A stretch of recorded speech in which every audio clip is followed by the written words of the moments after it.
Yes, कुछ लोग सफलता पाने की कोशिश करते हैं और हर समय असफलता के बारे में सोचते रहते हैं।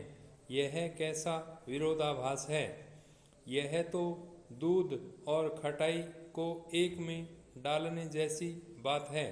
मन से तो हम असफलता की ओर झुके हुए हैं और प्रयत्न कर रहे हैं। सफलता के लिए काम किसी और चीज़ के लिए कर रहे हैं और आशा किसी और चीज़ की कर रहे हैं। यह कैसी फिलॉसफी है। सफलता, समृद्धि, सुख, यह सब एक निश्चित नियम या कानून पर आधारित है। इस नियम या कानून को आकर्षण का सिद्धांत कह सकते हैं। सफलता की जड़ आशावादी चिंतन है। सफल होने के लिए हमें सफलता की आशा करनी चाहिए। यदि हम असफलता की आशा करेंगे तो असफलता ही मिलेगी। जैसा बीज वैसा फल होगा। इसलिए भय को सबसे बड़ा शत्रु माना गया है। व्यक्ति को निरंतर निरुत्साहित करता रहता है और इस प्रकार उसे कार्य में भी असफल बना देता है। जिसको करने की सामर्थ्य उस व्यक्ति में होती है। प्राचीन रोमन लोगों पर भय का इतना प्रभाव था कि उन्होंने इसका मंदिर ही बना दिया था।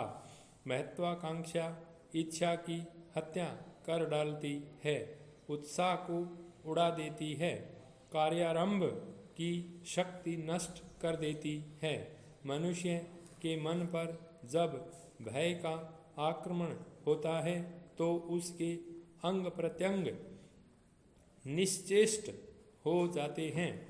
आज जो बहुत से व्यक्ति जीव विकास की दृष्टि से बौने रह गए हैं, यदि वह भय नामक शत्रु आक्रमण न करता तो वह पूर्ण विकसित जीवन प्राप्त करते। पर भय ने उन व्यक्तियों को कुचल डाला, उनके सुंदर स्वप्नों को मसल कर रख दिया।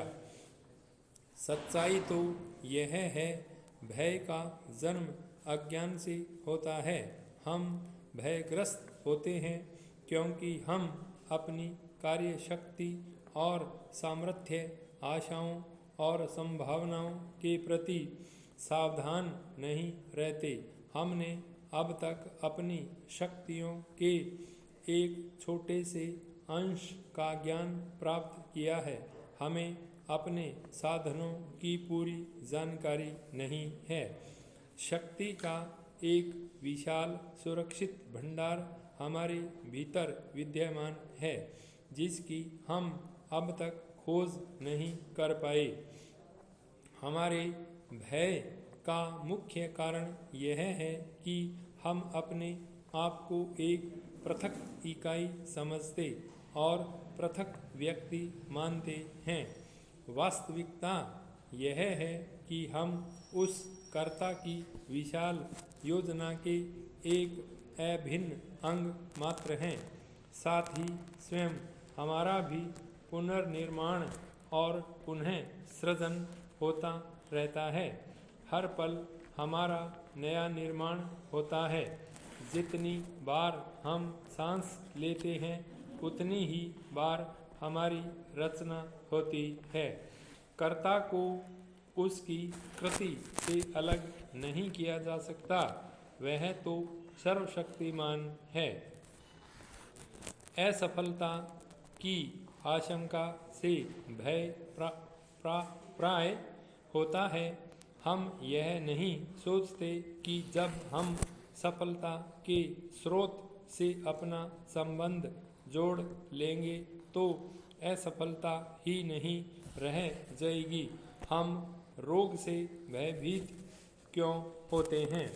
स्वास्थ्य ही हमारा जीवन है और यही जीवन की स्वाभाविक अवस्था है। हमारी वास्तविक स्थिति स्वस्थता है। रोग की तो कोई सत्ता ही नहीं, केवल स्वास्थ्य के अभाव का ही नाम रोग है।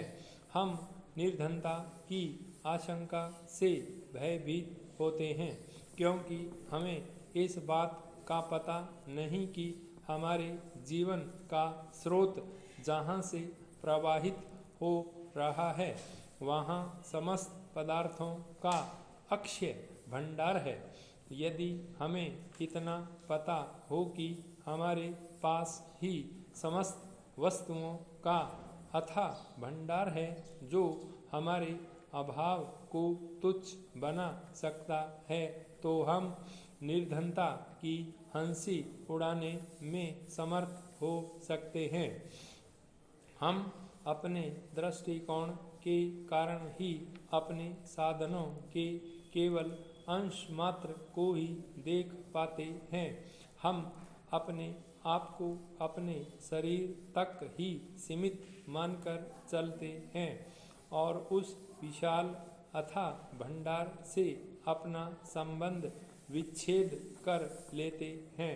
हमें अपने दिव्य संभावनाओं का थोड़ा सा भी ज्ञान हो, अपने अंदर छिपी महान सामर्थ्य का तनिक भी पता हो, तो हम कभी भी भयभीत न हों।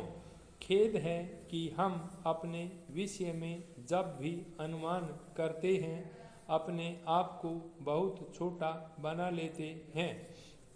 हम संकट को अपनी शक्ति और सामर्थ्य से बढ़ चढ़कर मान लेते हैं, पर ऐसा करना अपने हाथों अपने पैरों पर कुल्हाड़ी मारना है, क्योंकि जिस पल हमें अपनी आंतरिक शक्ति की अनुभूति हो जाती है उसी क्षण से हमारी सामर्थ्य बढ़ जाती है। यदि एक नवयुवक जो पूंजी कमी के कारण किसी व्यापार को प्रारंभ करने में कठिनाई का अनुभव कर रहा हो, अचानक इस समाचार को पाए कि एक कंपनी ने तुरंत उसकी सहायता करने का निश्चय कर लिया है और वह अपने व्यापार को चलाने के लिए जितना धन चाहे उक्त कंपनी से प्राप्त कर सकता है, न तो उस व्यक्ति को कितनी प्रसन्नता होगी। ठीक इसी तरह जिस व्यक्ति का संबंध उस असीम शक्ति के भंडार सर्वशक्तिमान परमात्मा से जुड़ जाता है, तो उसे किसी प्रकार की कमी नहीं रहती। वह फिर किसी प्रकार से के भय से जकड़ा नहीं होता है।